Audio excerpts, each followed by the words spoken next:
Baik, terima kasih. Masya Allah, tabarakallah, kita kembali di Damai Indonesiaku. Nah, kita sekarang sudah masuk dalam sesi tanya jawab. Masih semangat ya Bapak Ibu? Apalagi yang udah baru nerima hadiah nih.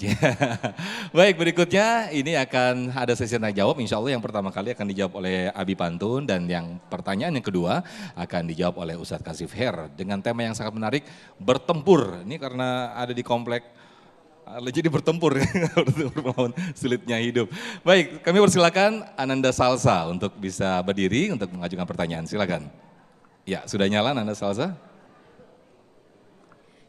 Assalamualaikum warahmatullahi wabarakatuh. Waalaikumsalam warahmatullahi wabarakatuh. Izin sebelumnya Ustadz mau pantun juga nih. Wih, cakep. Belum ya? Belum. Jalan-jalan bersama Maman. Cakep. Pulangnya beli durian. Cakep. Terima kasih kepada Ustadz Taufikur Rahman atas tausiah yang disampaikan. Iya, duriannya ingat. Langsung ke Bekasi. Balas. Iya. Cakep. Kembali kasih. Terima kasih Ustadz. Baik Ustadz, Ya, silakan. tadi tausiahnya perihal kesulitan hidup gitu ya. Tadi ada 3 shot yang Ustadz sampaikan. Yang pertama adalah sholat, sabar, dan sodako. Gitu. Tadi saya sempat dengar bahwa sholat itu usahakan berjamaah ya Ustadz. Nah ini konteksnya ini untuk laki-laki saja atau perempuan juga diwajibkan gitu Ustadz. Mohon penjelasannya. Dan yang kedua adalah saya ingin bertanya perihal sodako Ustadz. Nah kalau misalkan yang mengalami ini adalah orang yang sedang kesulitan ekonomi. Apakah boleh sodakohnya ini katanya senyuman itu boleh buat sodakoh Ustadz. Itu gimana penjelasannya Ustadz? Terima kasih. Baik, terima kasih Salsa. Asalkan jangan senyum-senyum sendiri ya, Abi ya. Ya. Boleh Abi, boleh Izin ya. dijawab sambil turun Abi, silakan. Baik, ya kebalik papan bawa anak. Cakep. Kayaknya kayak maju ke depan lebih enak. Masya Allah. Ya Allah, mudah-mudahan ini para akhwat, adinda semua bukan hanya salsa, burung gelatik naik delman. Bukan hanya cantik, hatinya selalu beriman. Baik, untuk konsep perempuan dalam berjamaah apakah termasuk bagian yang diperintahkan? Pertama, ayah bunda, di Quran surat ke-23, juz ke-18, ayat 1 sampai 11. Saya ulangin, surat ke-23, surat Al-Mu'minun, juz ke-18, ayat 1 sampai 11. Nah, di situ ada janji Allah yang luar biasa. Ini masuk perempuan juga. Perihal berjamaah apa sih bahasanya? Bismillahirrahmanirrahim. Qad aflahal mu'minun alladzina hum fi salatihim khashi'un walladzina hum 'anil lagwi mu'ridun walladzina hum lizzakati fa'ilun walladzina hum li furujihim hafidun illa ala azwajihim aw ma malakat aymanuhum fa innahum ghairu malumin faman ibtagha wara'a dzalika fa ulaika humul adun walladzina hum li amanatihim wa ahdihim ra'un walladzina hum ala salawatihim yuhafidun ulaika humul warithun alladzina yarisunal firdausa hum fiha khalidun. Ya Allah, Allah berjanji warisannya besok dapat surga Firdaus. Luar biasa, ini janji Allah. Nah, konsep di awalnya qad aflaha. Sungguh bukti telah sukses. Sungguh bukti telah menang. Sopo, siapa? Lihat subjeknya, al-mu'minun, orang-orang yang beriman. Yang bagaimana kriterianya? Alladzina, orang-orang yang hum, mereka fi sholatihim, di dalam mendirikan sholat mereka khosiun, penuh konsentrasi. Bapak Ibu, berat buat konsentrasi kalau sendirian. Kenapa? Datang ke Masjid Jami Al-Barkah, rakaat pertama masih khusyuk, rakaat kedua, ya Rob, hujan turun, ya Allah, jemuran belum diangkatin. Betul apa enggak? Dan ini bisa diraih untuk khusyuk, nggak ada lain kecuali berjamaah. Tuh. Kenapa? Saya rasa waktunya sangat singkat untuk menjelaskan kenapanya. Intinya berjamaah.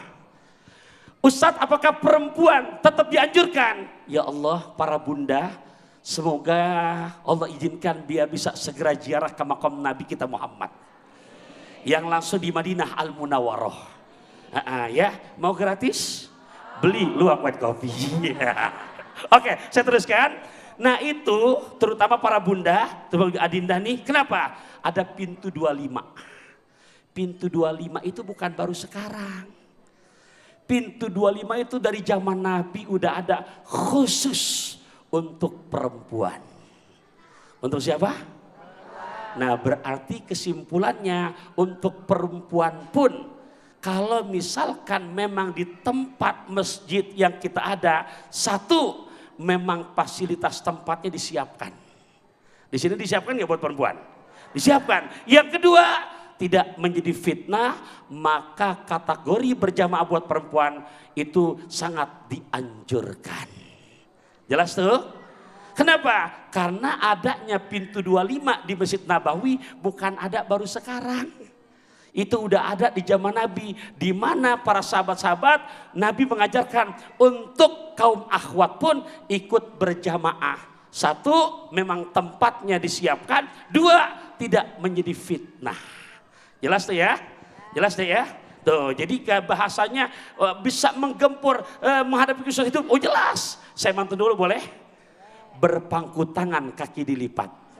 Naik kereta berbekal coklat. Ketenangan yang kita dapat di saat kita menjaga perintah sholat. Masya Allah. Untuk yang pertanyaan kedua, Abi, iya. bagaimana dengan sedekah ketika? Sedekah. Iya. Ya, jadi sedekah Bapak Ibu rahimakumullah, di Quran surat kedua, juz kedua ayat 261. Di situ ada janji Allah perihal yang namanya sedekah.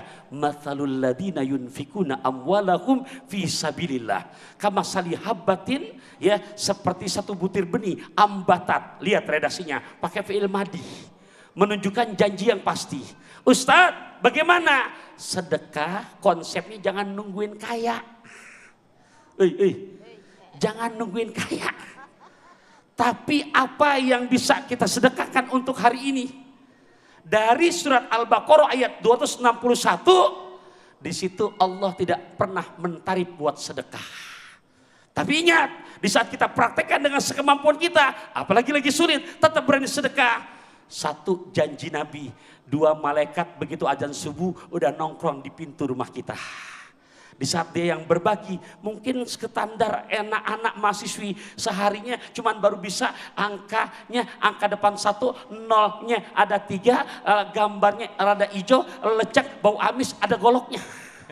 Misalkan, jangan lihat kecilnya tapi berani berbaginya. Langsung dapat doa dari malaikat dari mulai adzan subuh tiba. Allahumma a'ti munfiqan khalafah. Ya Allah, berikan kepada hamba-Mu yang bersedekah ini ganti rugi yang berlimpah ruah. Masya Allah. Baik, luar biasa. Terima kasih Abi Pantun atas jawabannya. Kami persilakan untuk penanya berikutnya, Ananda atau Akhi Rama ya, silakan. Nanti akan dijawab oleh Ustadz Kasif, silakan. Assalamualaikum warahmatullahi wabarakatuh. Waalaikumsalam warahmatullahi wabarakatuh. Terima kasih atas kesempatannya, Ustadz.